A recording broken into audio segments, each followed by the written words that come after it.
नमस्कार दोस्तों, आप सभी का वर्ल्ड ऑर्गेनाइजेशन सीरीज़ में बहुत बहुत स्वागत है। आज हम बात करेंगे बिम्स्टेक की। और अब आप लोग हमें टेलीग्राम और इंस्टाग्राम पर फॉलो कर सकते हैं।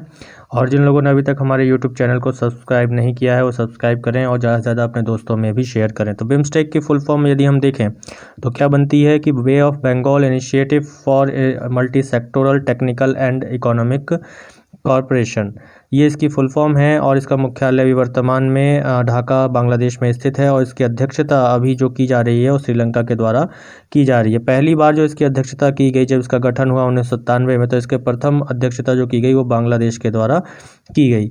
बांग्लादेश के द्वारा इसलिए की गई क्योंकि इसकी जो अध्यक्षता का क्रम है वो देशों के जो इसके सदस्य देश हैं उन देशों के पहले अक्षर के आधार पर यह अध्यक्षता प्रदान की जाती है, जैसे कि बांग्लादेश, फिर भूटान, फिर इंडिया, फिर म्यांमार, फिर नेपाल, फिर श्रीलंका, फिर थाईलैंड। यानी कि अब श्रीलंका जो इसकी अध्यक्षता कर रहा है, श्रीलंका के बाद ये अध्यक्षता थाईलैंड के पास जाएगी। इस उप क्षेत्रीय संगठन का जो गठन है वो 6 जून 1997 को बैंकॉक घोषणा पत्र के माध्यम से किया गया था। और तब इसमें 4 सदस्य राष्ट्र थे जिन्होंने इसकी स्थापना की थी, जिसमें बांग्लादेश, भारत, श्रीलंका और थाईलैंड थे। उन्होंने अपने आपसी आर्थिक सहयोग को बढ़ावा देने के उद्देश्य से इसकी स्थापना की थी और इसे तब संक्षिप्त रूप में बिस्टेक कहा जाता था, यानी कि Bangladesh, India, Sri Lanka, Thailand economic corporation. फिर इसके बाद 22 दिसंबर 1997 को म्यांमार इसका सदस्य देश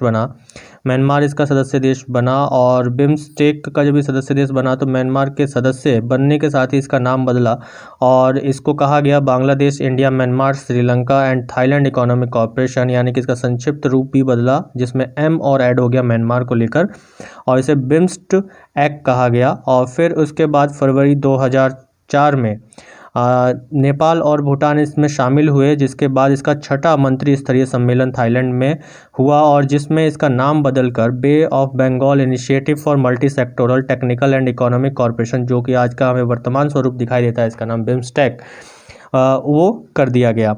फिर इसकी अगर हम बात करें तो पहला जो शिखर सम्मेलन था वो 31 जुलाई को 2004 में आयोजित हुआ था और फरवरी 2004 में 6ठा मंत्री स्तरीय सम्मेलन का आयोजन किया गया था।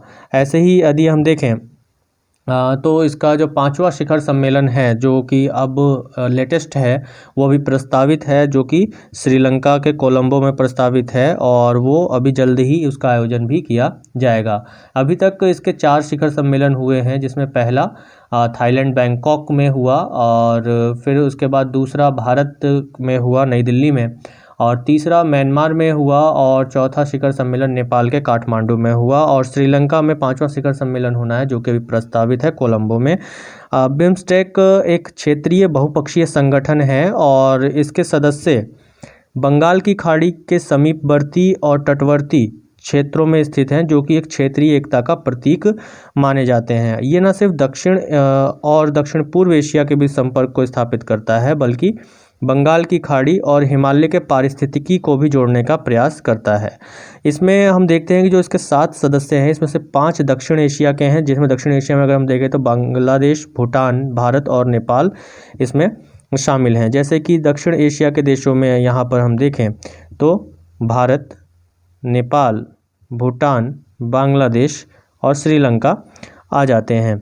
इसके अलावा जो इसके और क्षेत्रीय देश हैं जैसे कि म्यांमार और थाईलैंड, ये यहाँ पर हमें इसके जो सदस्य देश हैं म्यांमार और थाईलैंड वो दक्षिण पूर्व एशिया के सदस्य देश हैं, और दक्षिण एशिया के सदस्य देश बांग्लादेश, भूटान, भारत, नेपाल और श्रीलंका इसमें शामिल हैं। इसके अलावा ये संगठन दक्षिण और दक्षिण पूर्व एशिया के मध्य एक सेतु की भांति कार्य करता है। जैसे कि अगर हम देखें तो दक्षिण और दक्षिण पूर्व एशिया या बिम्स्टेक देशों के बीच में कुछ महत्वपूर्ण परियोजनाएं कार्य करती हैं या परियोजनाओं को शुरू किया गया है। जैसे कि बिम्स्टेक देशों के बीच कुछ परिवहन परियोजनाएं हैं जो इनको आपस में जोड़ती हैं, जैसे कि Kaladan multi modal project. Kaladan multi modal project Bharat और म्यांमार के बीच में एक महत्वपूर्ण परियोजना है जो कि भारत के कलकत्ता बंदरगाह को म्यांमार के सितवे बंदरगाह से जोड़ रहा है।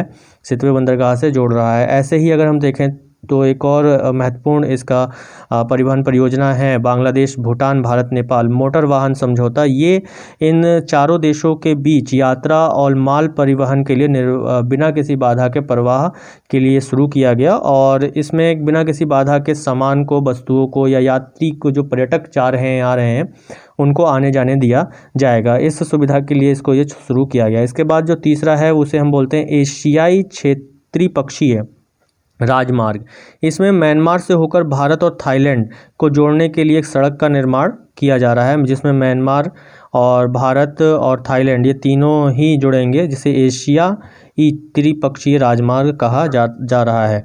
अगर हम बिम्स्टेक के महत्व को देखें भारतीय परिप्रेक्ष्य में, तो वो भारत और पाकिस्तान के बीच जो मतभेद हैं उसके कारण जो सार्क का एक महत्व है वो समाप्त हो रहा है धीरे धीरे। सार्क की जो एक उपस्थिति है, जो एक मंच है सार्क, वो अपनी प्रभाव को खोता जा रहा है, जिसके कारण ये भारत को अपने पड़ोसी देशों के साथ जुड़ने हेतु एक नया मंच प्रदान कर रहा है बिम्स्टेक। और बंगाल की खाड़ी के पास से ही चीन का बेल्ट एंड रोड इनिशिएटिव, जो इसका एक विस्तारवादी योजना है, उसके प्रभावों से भी मुकाबला करने के लिए भारत को एक अवसर प्रदान करता है बिम्स्टेक। तो ये वीडियो आप लोगों को अच्छी लगी हो तो ज़्यादा से ज़्यादा शेयर करें, लाइक करें, और जिन्होंने अभी तक हमारे चैनल को सब्सक्राइब नहीं किया है वो सब्सक्राइब भी करें। अब आप लोग हमें टेलीग्राम और इंस्टाग्राम पर फॉलो भी कर सकते हैं। धन्यवाद।